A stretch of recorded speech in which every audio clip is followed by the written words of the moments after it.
یہی اس کا حق تھا. اور بھائی آپس میں 1 انچ پہ بھی جھگڑے کہ یہاں میرے ساتھ زیادتی ہوئی کہ یہ جو اچھی جگہ زمین تھی وہ خود رکھی اور مجھے اس نے پیچھے ڈال دیا جو 10 سال بعد بھی نہیں ریٹ بڑھے گا. اور بہن کی 2 کروڑ کی زمین, اس پہ بہن کے ساتھ نہیں بات کی, بہن یہ تیرا حق ہے تو لے نا. اگر بہن بھائی سے مطالبہ کرے نا کہ میرا حق دو, تو پھر بھائیوں کے رویے ہم نے دیکھے. نفرت کا درس سکھاتے اپنی نسلوں کو. پھپھی نو منہ نہیں لانا, مار کہتے ہیں میرے جنازے تے بھی نہ آندنا, میرا منہ نہ وہاں تکے دے کے کر دینا.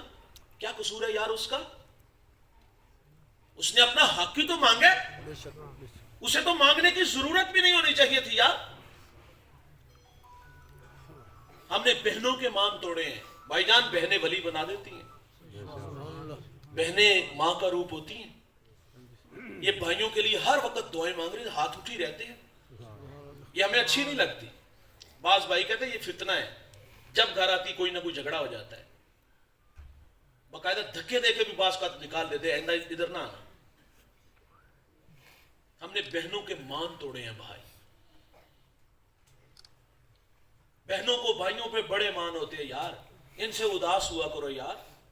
یہ ماں باپ ہوتے تھے نا, 15 دن بعد اداس ہو جائے, داماد کا ترلا کرتے تھے, پتر تو چھوڑ جا, واپس ہم چھوڑ آئیں گے.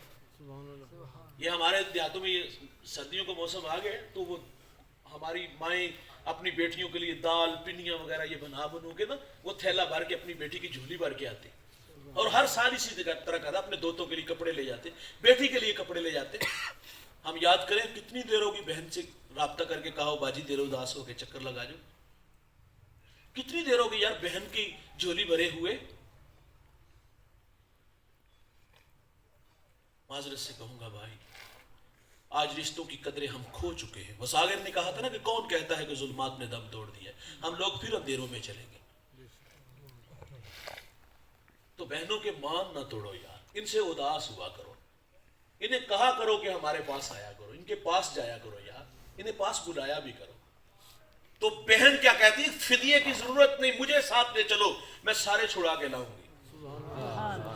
اور پھر حضور کی خدمت میں جب حاضر ہوتی تو حضور اٹھ کے استقبال کرتے. اور میں بہن کیسے آنا ہوا, عرض کی حضور ہمارے قبیلے کے کچھ لوگ گرفتار چھڑانے آئی. تو حضور کیا فرماتے, بہن اس کام کے لیے آئی ہے. عرض کی جی حضور. فرمائے اس کے لیے تو زحمت کی ضرورت نہیں, آپ کسی کے ہاں پیغام بیچتی تو میں محمد سارے چھوڑ دیتا.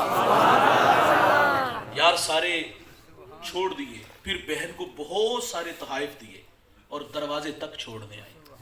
بہنیں جب بھائیوں کے پاس آتی ہیں نا تو بھائی اپنی بہنوں کو خالی ہاتھ نہیں موڑتے, وہ اپنی بہنوں کی جھولیاں بھر کے بیچتے ہیں. لیکن ہمیں یہاں بھی خیال نہیں آتا. یہ 6 ماہ بعد آئی ہے, بہن کو رخصت کرنے سر پہ پیار دے گا, ٹھیک ہے باجی اللہ دس بول. بھائی اپنی حیثیت کے مطابق جو آپ کی حیثیت ہے اپنی بہن کو کچھ نہ کچھ دے کے بیچا کرو. یقین جانو یہ آپ کے 500,000 میں اتنی طاقت ہے آپ سوچ بھی نہیں سکتے. ہو سکتا ہے اس کا شوہر کروڑ پتی ہو سکتا ہے وہ اپنے شوہر کی کمائی سے روزانہ 10,000 خرچ کرتی ہو, 20 ہزار کے کپڑے پہنتی ہو, لیکن بھائی نے 1000 کا جوڑا لے کے دیا, 500 روپے جاتے ہوئے دیا ہے. تو یقین جانو سسرال جا کے وہ سناتی ہے میرے پا نے دیتے نا, 1000 روپیہ میرے بڑے ویر نے دیتے نا. شوہر بھی کہتے ہیں بگلی میری کمائی تو 10 ہزار کا ہے, وہ کہتے ہیں وہ اپنی جگہ تھے اللہ جزا دے, لیکن میرے ویر نے کپڑے دیتے ہیں. آپ کو کیا خبر اس میں طاقت کتنی ہے. جس گھر میں بیٹی روتی جاتی ہے, جس گھر میں بہن روتی جاتی ہے, اس گھر میں رحمت کے فرشتے نہیں آتے.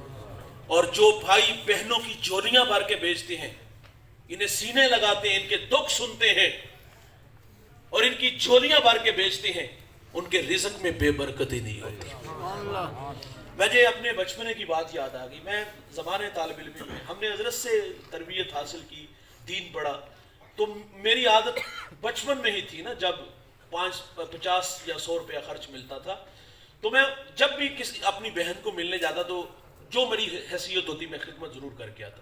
یقین مانی میرے پاس ایک دفعہ کچھ بھی نہیں تھا, دونوں جیبیں ٹٹولی, اچھی طرح ٹٹولی, کچھ بھی نہ ملا. تو میں نے دوبارہ جیب میں ہاتھ ڈالا, میرے پاس قلم تھا, ایک پینسل تھی. میں نے کہا میرے پاس تو یہی ہے, یہ قبول کر لو. وہ آج بھی کبھی کبھی اسے یاد آتی ہے تو وہ کہتے میرے چھوٹے ویر نے یہ دیکھو کچھ بھی نہیں, مجھے پینسل دے کے چلا گیا. بھائی یہ چیز ان کی اوقات کیا ہے, حیثیت کیا ہے, لیکن رزق میں بے برکتی. ہاں ان کی خدمت کیا کرو یار. میرے نبی بہن کی جھولی بھرتے ہیں, بہنوں کی جھولیاں بھرنا یہ محمد عربی کی سنت ہے. خدمت کیا کرو یار, جتنی مرضی سخت کیوں نہ ہو, لیکن یہ تمہاری ماں کی نشانی ہے یار, یہ تمہارے باپ کی نشانی ہے. تم اپنی طرف سے اپنا فرض ضرور ادا کیا کرو. تو میرے نبی چھوڑنے آئے اور پھر صحابہ کو جمع کیا. فرمایا میں جب بھی کوئی کام کرتا ہوں تو مشورہ کرتا ہوں, لیکن آج مشورہ نہیں کیا. اس کی ہماری مجال بھی کیا ہے, لیکن ارشاد تو فرمائے, میرے رسول فرماتے آج میرے دروازے پر میری بہن آ گئی. بہن کو عزت حضور عطا فرماتے. اس معاشرے میں بیٹی کے ساتھ بھی جو سلوک تھا, وہ بیٹی کو منحوس سمجھتے. بیٹی زندہ درگور ہو رہی تھی, بیٹی پانی کے کنویں میں ڈوب کے مر رہی تھی. یہ سنن دارمی کا حوالہ ہے. ایک صحابی ایمان لانے کے بعد حضور سے عرض کرتے, حضور میں نے اپنی بیٹی کو پانی کے کنویں میں ڈبو کے مارا ہے. اس کی چیخیں آج بھی سنائی دیتی ہیں, تڑپاتی ہیں مجھے. حضور کو وہ کہانی سناتے کہ میں اپنی بیٹی کو کنویں پر لے گیا اور اس کو دھکا دے دیا, اور جب دھکا دیا تو وہ پانی میں گری اور غوطہ کھا کے اوپر آئی, اور اس نے میری طرف دیکھا اور مجھے دیکھ کے کہتی یا اباتا ہوں, ہائے میرے ابا مجھے بچا لے. اللہ اکبر. جب یہ بات کی تو حضور اتنا روئے کہ ساری داڑھی آنسو سے تر ہو جاتی ہے. حضور فرماتے مجھے پھر سناؤ, جب تم نے اپنی ننھی کلی کو دھکا دیا اور وہ غوطہ کھا کے اوپر آئی, اس نے تیری طرف دیکھا اور تیری طرف دیکھ کے اس نے کیا کہا؟ اس نے کہا, اس نے میری طرف دیکھ کے کہا کہ یا اباتا ہوں, ہائے میرے ابا مجھے بچا لے, ہائے میرے ابا مجھے بچا لے. حضور اتنا روتے ہیں کہ ساری داڑھی آنسو سے تر ہو جاتی ہے. یہ تھا بیٹی کے ساتھ باپ کا سلوک. اور پھر میرے رسول بیٹی کو عزت کس طرح دیتے ہیں؟ اللہ اکبر. فرمائے میری بیٹی میرے جگر کا ٹکڑا ہے. سیدہ ملنے آتی تو حضور اٹھ کے استقبال کرتے ہیں. فَأَجْلَسَهَا فِي مَجْلَسِهِ, جس جگہ خود بیٹھتے وہاں اپنی ساتھ بیٹی کو بھی بٹھاتے ہیں. حضور جب سفر کے لیے نکلتے ہیں تو سب سے آخر پہ بیٹی کو ملتے ہیں, اور جب سفر سے واپس آتے ہیں تو سب سے پہلے فاطمہ کو ملتے ہیں. تعلیم دی امت کو, جب گھر میں کھانے کی کوئی چیز لاؤ نا تو پہلے بیٹی کو دو, پھر بیٹے کو دو. لیکن معذرت سے ہمارے معاشرے میں بیٹیوں کو شاید وہ اہمیت نہیں جو بیٹوں کو ہے. اسی انہیں تو پرایا تان نہیں, انہیں تو خرچ کرنے کی کڑی لوڑ ہے, لیکن بیٹوں پہ ہم خرچ کرتے. انہیں تو تعلیم بھی ہم اچھی نہیں دے سکتے. تو بیٹیوں کو عزت میرے رسول عطا فرماتے ہیں.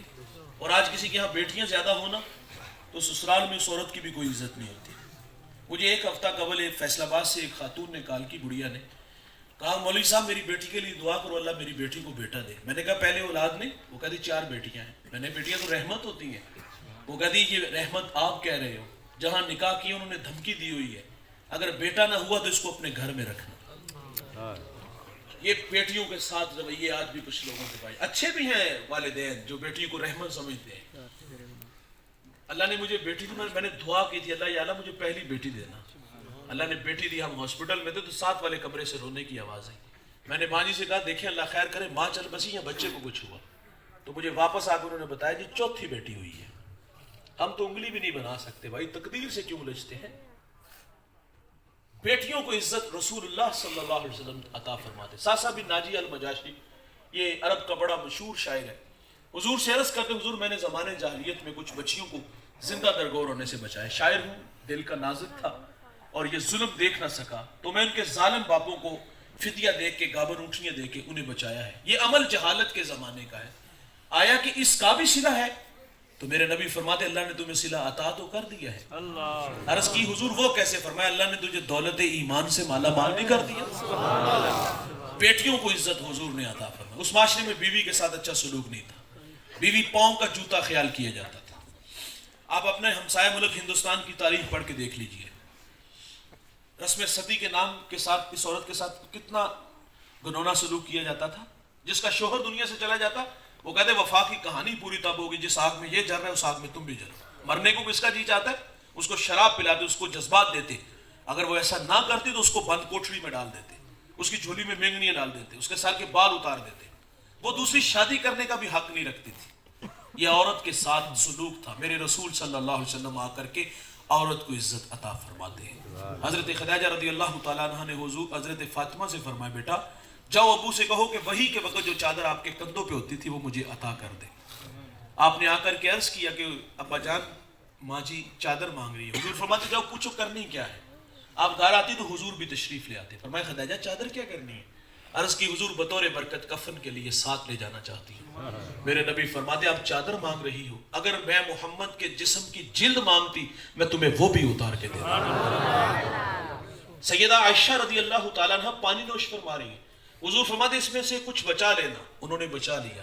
میرے نبی فرماتے اب یہ آپ بتائیں کہ آپ نے کہاں ہونٹ رکھ کے پانی پیا؟ عرض کی حضور یہاں ہونٹ رکھ کے, میرے محمد وہیں لب رکھ کے پانی پیتے ہیں. یہ عورت کو عزت میرے رسول صلی اللہ علیہ وسلم نے عطا فرمائی. بیوی مونس سے جہاں ہوتی ہے بھائی, لیکن ہمارے معاشرے میں ساتھ ساتھ میں وضاحت کرتا جاؤں گا, نشان لگاتا جاؤں گا. ہمارے معاشرے میں کچھ لوگوں نے آج بھی عورت کو پاؤں کا جوتا خیال کیا ہے. یہ ہمارے معاشرے میں بھی یہ چیزیں جہالت پائی جاتی ہے. عورت پاؤں کا جوتا نہیں, شوہر کے لیے اس کی محبوبہ ہوتی ہے, اس کے لیے اس کی مونس سے جاں ہوتی ہے. تو عورت کا وقار میرے رسول بلند کرتے ہیں. بھائی جان یہ حضور کے تربیت یافتہ اصحاب جنہوں نے حضور سے دین سیکھا, آئیے ذرا میں ان کی چوکھٹ پہ آپ کو لے چلوں کہ انہوں نے اپنے گھر کے ماحول کو ازدواجی زندگی کو کتنا خوبصورت بنایا تھا.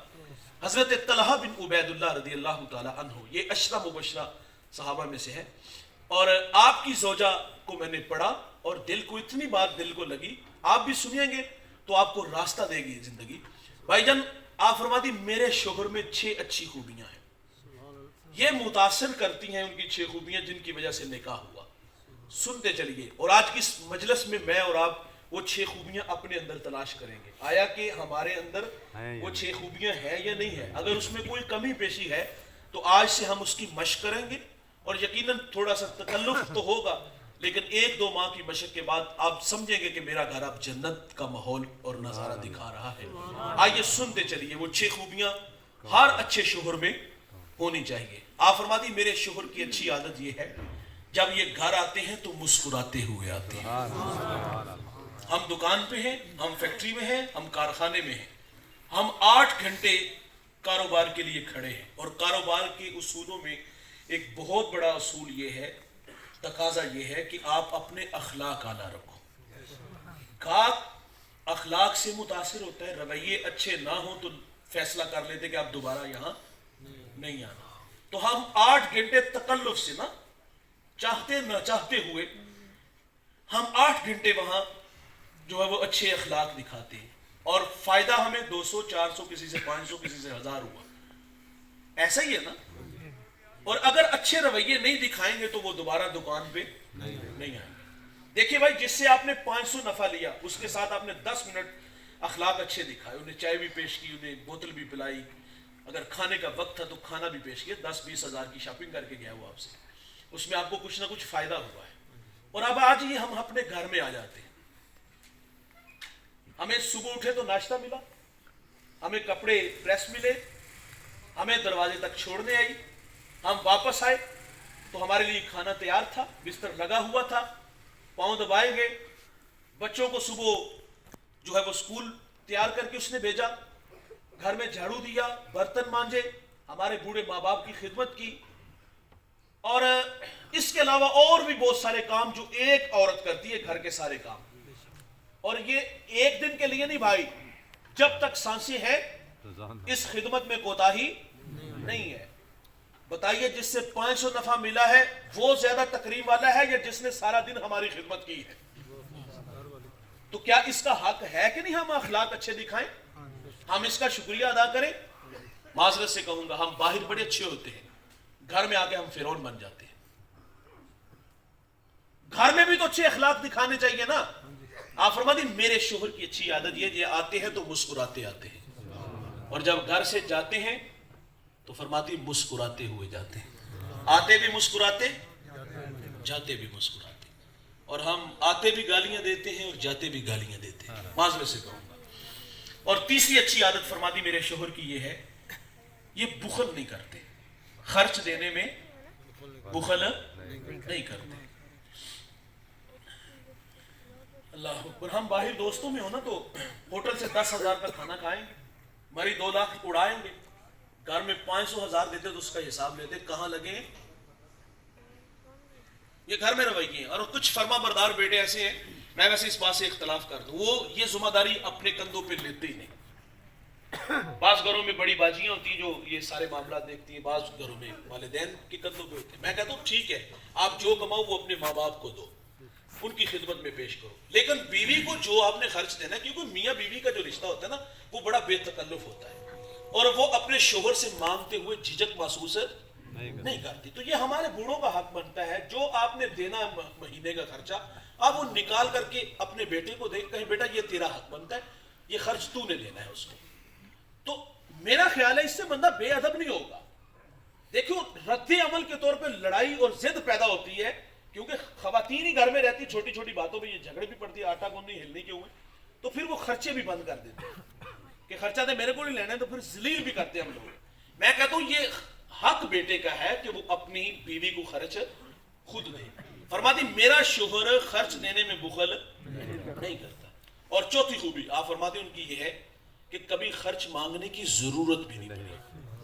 ایک تو یہ کہ خرچ مانگے تو بخل نہ کیا جائے، اور یہ اس سے بڑی بات ہے کہ خرچ مانگنے کی، یعنی شوہر کو یہ ادراک ہونا چاہیے کہ اس کا نان و نفقہ میرے کندھوں پہ، اس کی ضروریات کا کفیل میں ہوں، اور اس کو کس چیز کی ضرورت ہے. ہمارا رابطہ رہتا ہے نا، ہم زیادہ وقت گھر میں گزارتے ہیں تو ہمیں پتہ ہوتا ہے کہ کون کون سی اس کی ضروریات ہے. تو یہ شوہر کا حق ہے کہ وہ ان چیزوں کا خیال بھی رکھے.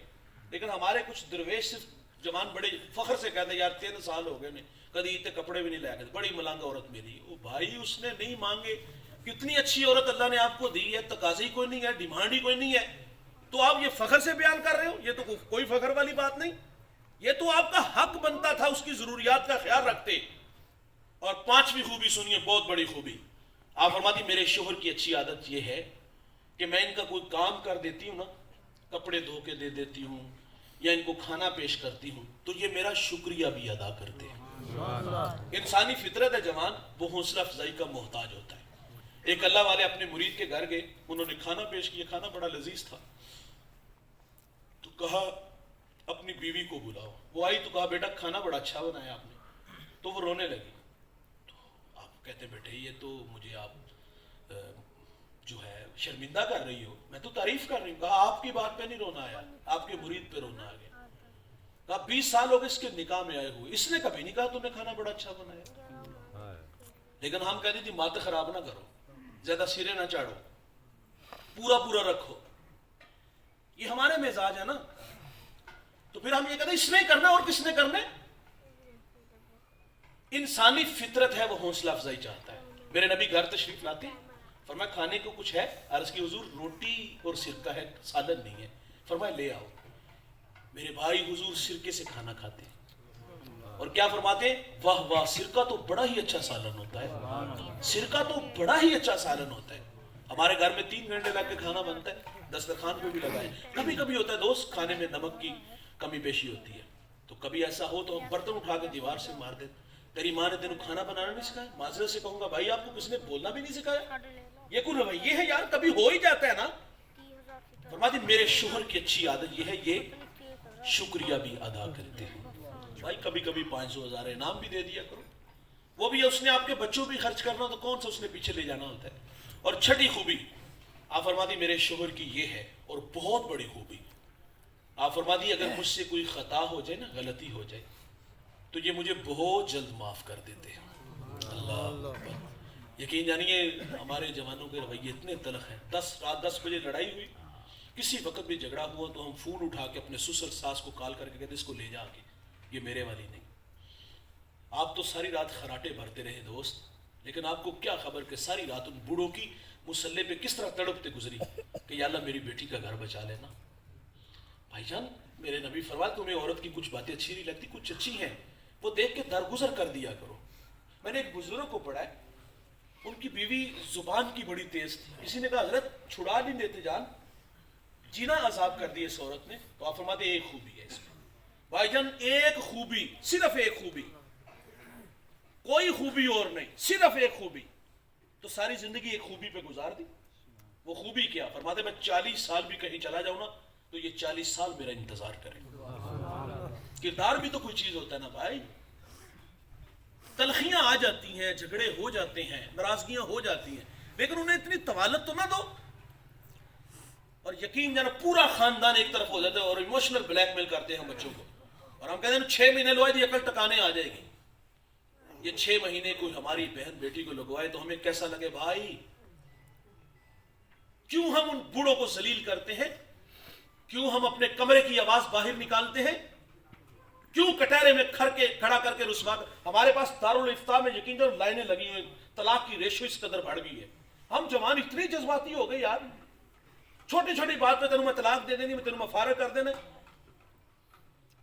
یار بری بات ہے یار, ہو جاتے ہیں تلخیاں, معاملات بڑھ جاتے ہیں, لیکن درگزر کا تو دروازہ کھول کے رکھو نا یار.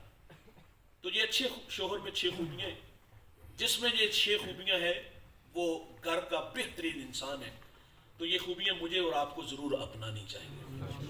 گھر جاؤ تو مسکراتے ہو, گھر سے کام پہ جاؤ تو, اور خرچ دینے میں چوتھا مانگنے کی ضرورت بھی نہ, اور 5ویں شکریہ.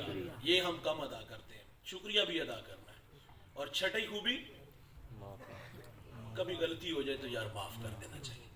تو میرے نبی صلی اللہ علیہ وسلم نے قدریں ہمیں سکھائیں اور ان قدروں کو ہم نے آج فراموش کیا. آئیے میں اور آپ کو قدریں پیش نظر رکھیں. ماں کے قدموں تلے جنت ہے, گالی نہ دیجیے گا, اس کو گھر سے نہ نکالیں, اس کو دھکے نہ دیجیے گا. بہنوں کے مان نہ توڑیے گا, بہنوں کو بھائیوں پہ بڑے مان ہوتی ہے. بیٹیاں رحمت ہوتی ہیں, بھائی 4 ہو یا 5 ہو انہیں بوجھ نہ سمجھیے گا. عورت پاؤں کا جوتا نہیں, عورت منہ سے جان ہوتی ہے. آئیے ہم اپنے گھروں کا ماحول اچھا کریں. اللہ سے دعا ہے اللہ ہمیں عمل کے جذبوں سے مالا مال فرمائے. میں شکر گزار ہوں بھائی محمد وسیم صاحب کا, بڑی محبت سے جناب نے مجھے دعوت دی. اور میں ویسے تو اس موسم میں مجھے مرکز کی طرف سے بھی تھوڑی سی کچھ ہدایات ہوتی ہیں کہ احتیاط کی, آپ جلد بوڑھے بھی ہو جاؤ گے, بیمار بھی ہو جاؤ گے. تو حضرت نے فرمایا کچھ ہم سے تجربات لیں آپ. تو لیکن جتنی محبت سے انہوں نے مجھے دعوت دی تو میں دوسری بات بھی نہ کر سکا. اللہ تعالیٰ وسیم بھائی کی محبت قبول فرمائے, انہیں دنیا آخرت کی عزت ہے. بڑی محنت سے ماشاءاللہ اتنے لوگ جمع کیے. آپ کو اور آپ کی ساری ٹیم کو میں مبارکباد پیش کرتا ہوں. علماء تشریف لائے, سرپرستی فرمائی. یہ بڑے لوگ ہوتے ہیں, بڑے مصروف لوگ ہوتے ہیں, اور یہ سکھانے والے ہوتے ہیں. اور بڑے لوگوں کی موجودگی میں ناچیز کا عرض کرنا میں اپنے لیے یقیناً فخر جانتا ہوں. یہ فخر ہمیشہ میرے ساتھ رہتا ہے. اللہ تعالیٰ ان علماء کا سایہ ہمارے سروں پہ سلامت رکھے. اللہ ہمیں ان سے دین سیکھنے کی توفیق عطا فرمائے. اللہم صلی علی سیدنا و مولانا محمد.